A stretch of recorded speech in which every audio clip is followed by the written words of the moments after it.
True peace, Ken's new anonymous. We tried to warn you. This is getting serious. 2021, man. Peep the slang. It's called the American Dream because you need to be asleep to believe it. George Carlin. Anonymous is the most famous hacktivist group in the world.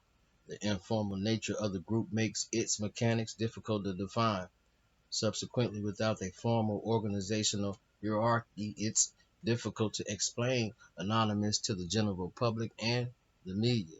In this article, I'll explain the history of the group and offer some clarity on what's misunderstood about them.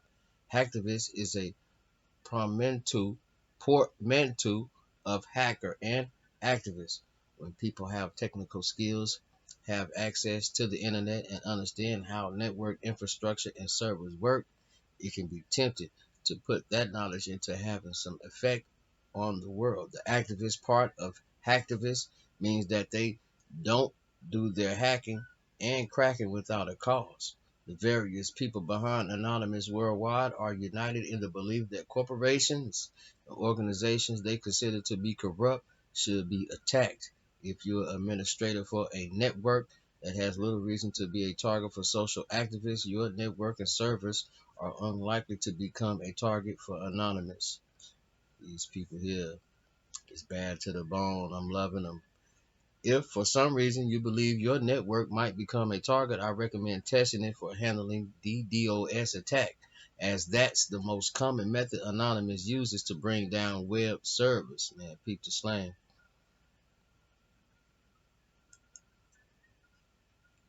We tried to warn you. Dramatic images from the Gulf of Mexico show a fire burning in the water. Come look at the screen. You'll never see something like this. It still boggles the mind to look at it. It may look just like a scene from a disaster movie, but this is real. This video captured today when the ocean caught fire in the Gulf of Mexico just west of the Yucatan Peninsula. Those dramatic images of the ocean aflame quickly going viral on social media. Some people calling it an eye of fire, while others said it looked like the portal to hell opening up.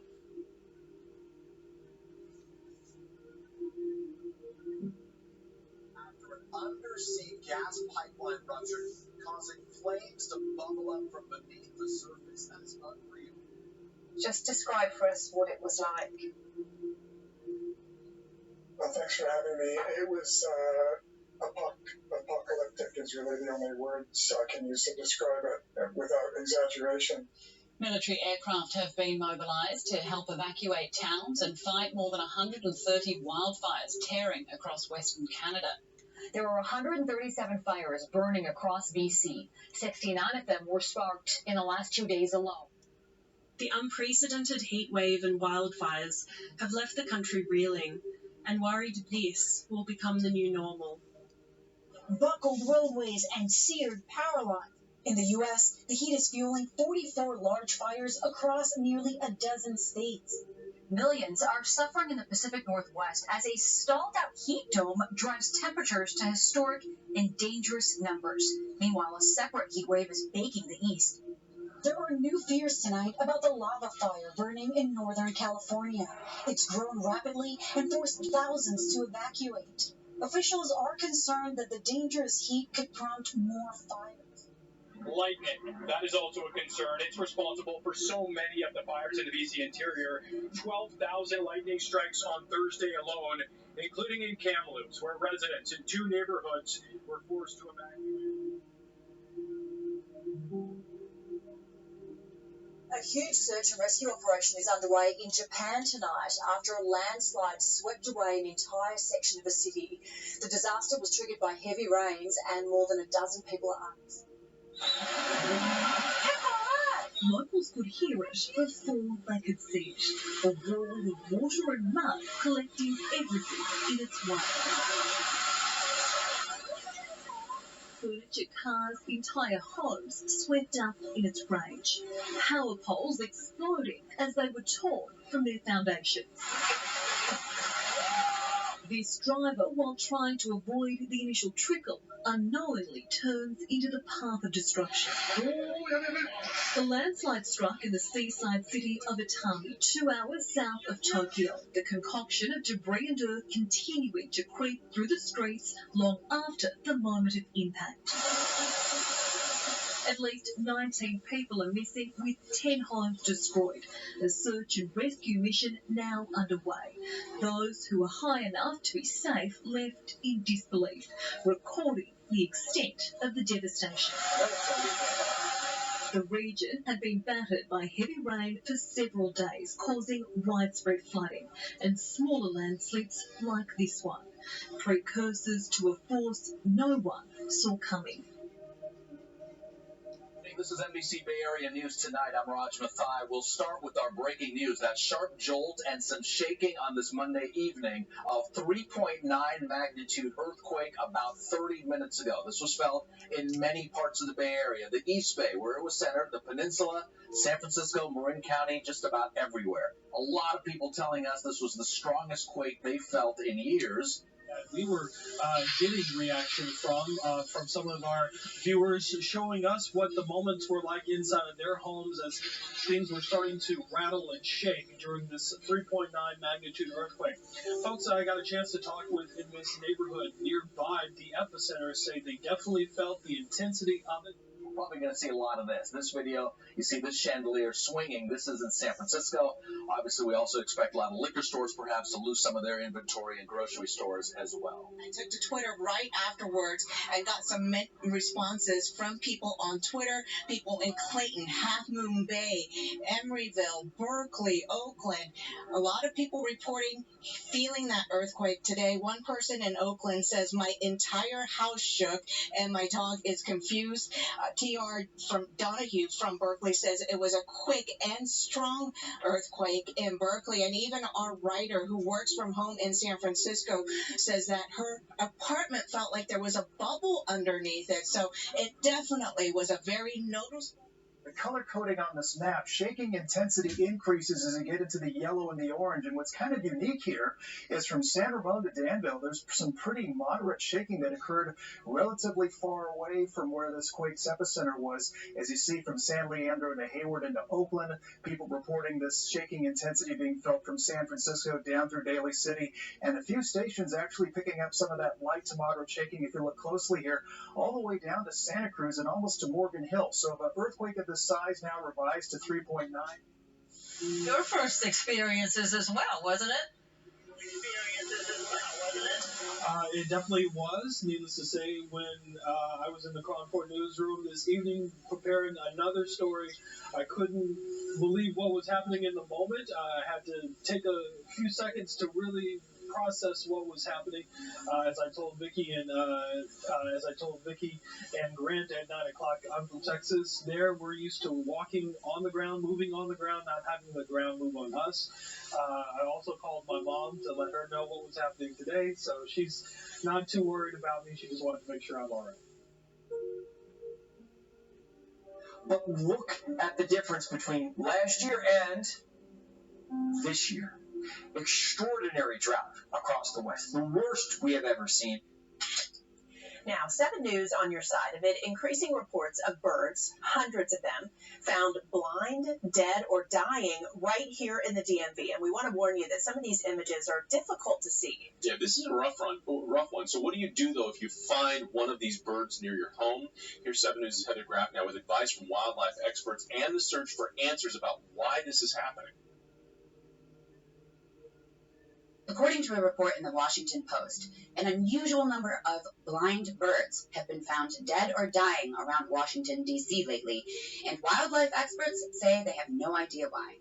The calls keep coming here at the Animal Welfare League of Arlington. Animal Welfare League of Arlington, how can I help you? Calls from concerned homeowners and neighbors about birds that appear to be blind, their eyes so swollen and crusty with discharge they're unable to fly. It's really ramped up in the last couple of weeks. So far, the Virginia Department of Wildlife Resources says it's gotten more than 300 reports of dead or dying birds in the Commonwealth, but it's happening in Maryland and the district as well. A 7 News viewer took this video in Rockville, and experts say they're seeing it most often in grackles or blue jays, like you see here. It's mostly concerning because we don't know what it is.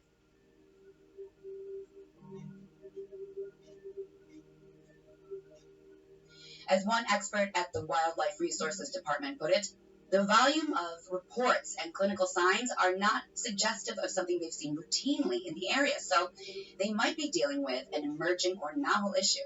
Megan Kirschgessner is Virginia's state wildlife veterinarian and says a long list of agencies throughout the region are working to solve this mystery and to educate the public in the meantime. If there are dead birds in the yard and they need to be picked up, please wear gloves. And experts say these sick birds are also showing neurological signs. So just a bizarre situation. And as you heard, so far, no explanation on the cause of all of this. Experts are asking people to report to their local wildlife agency anytime you see one of these sick or dying. Hey guys, so perhaps you've heard about birds dying or seeming to struggle, either in your neighborhood group chat or unfortunately maybe you came across a dead bird yourself. And so now the question is are the cicadas the cause? It's not impossible that it's not cicada related, but it's not overly likely. He says the birds appear to have neurological issues or vision problems. One Northside resident tells me they found 4 dead birds in their backyard within 2 weeks. Really, the only way that it could be like a cicada-related issue is if it were pesticides or some sort of weird bacterial infection. But interestingly, lots of things, animals are eating cicadas right now.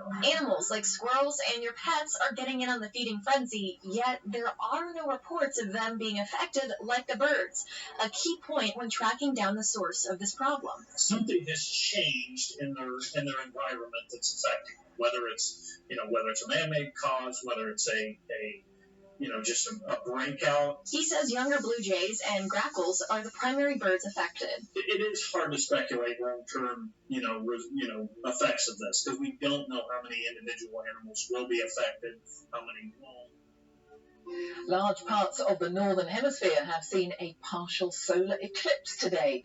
The moon travelled directly in front of the sun in what's called an annular eclipse. A rare solar eclipse that astronomers call a ring of fire took a bite out of the sun for more than an hour. Because the moon's so far away from Earth, it didn't block out the whole sun, creating a ring of fire. It's been a long time since we've seen this. Oh, yeah, Anthony, the Northeast, you've got to go back to 1959. That's before I was born. The next one, not until 2079. So this was my opportunity, my once-in-a-lifetime opportunity to see it. It did not. An eclipse at sunrise in the United States. One of nature's most dazzling sights, the moon gliding in front of the sun, taking a bite from the shining disk. And this was the view from Canada, where the northernmost parts of the world were treated to a full spectacle. As it was rising, it was something to see, and you had all kinds of iconic pictures around the Northeast. The sun rose over that iconic New York City skyline. Great shots from the Jersey Shore as well. But today's event has delighted many around the world with a display of a true celestial wonder.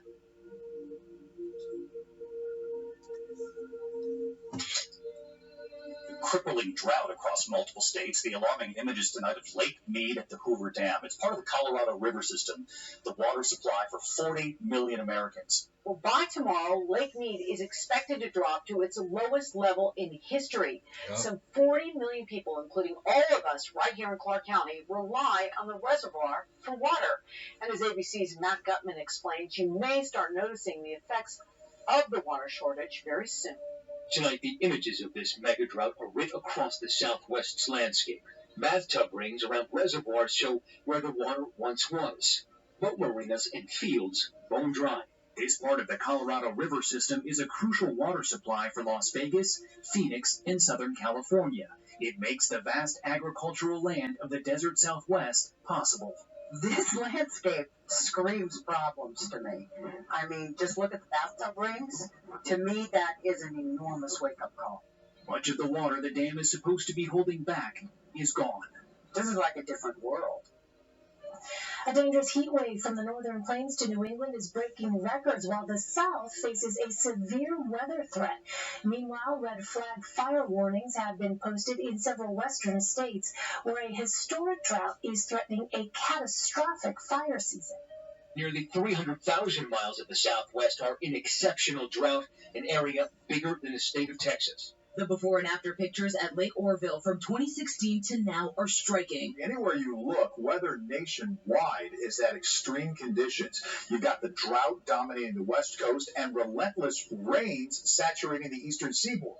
In neighboring Utah, the dry conditions prompted the governor to call for a weekend of prayer. We need more rain, and we need it now. We need some divine intervention. The heat and humidity also produced scattered severe thunderstorms from Alabama to Texas, where a woman's body was recovered after floodwaters swept her car off the road. More than 100 homes were flooded outside of Houston. As the West Coast thirsts for rain, with lakes dipping to their lowest level in decades, people on the East Coast are getting hit with blinding downpours. This video from North Carolina showing what drivers faced on Interstate 95, south of Raleigh, as severe storms moved through the area. California's drought isn't just posing wildfire danger, it is also threatening a species of salmon. Because the state experienced one of the driest years on record, waterways that would normally carry young salmon out to sea are now hotbeds of dirt and dust. I'm standing currently 40 feet underwater, or should be standing 40 feet underwater. Governor Gavin Newsom declared a drought emergency from a cracked lake bed in April. The hots are getting hotter, the dries are getting drier. Iconic Chinook salmon need cold, running water to survive. They hatch in rivers, then migrate to the sea to mature. After a couple years, they swim back to where life began, to reproduce or spawn. But this year, studies show fish born in the wild will likely die.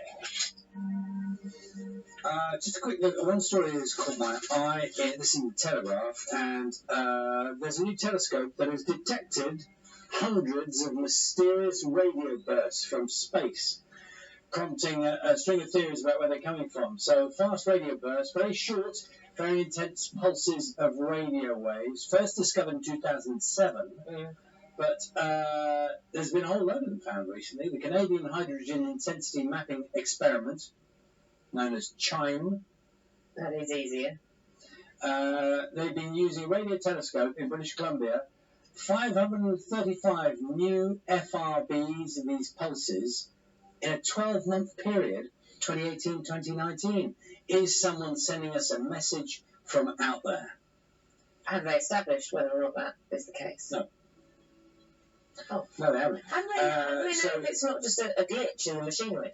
Well, they say it's more than that, but something is happening out there. There's something happening out there. Just by way of information, a lot of people are interested in UFOs.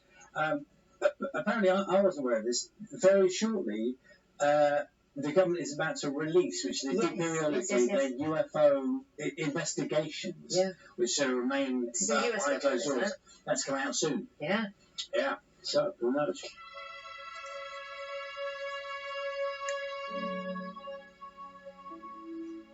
Peep the slang.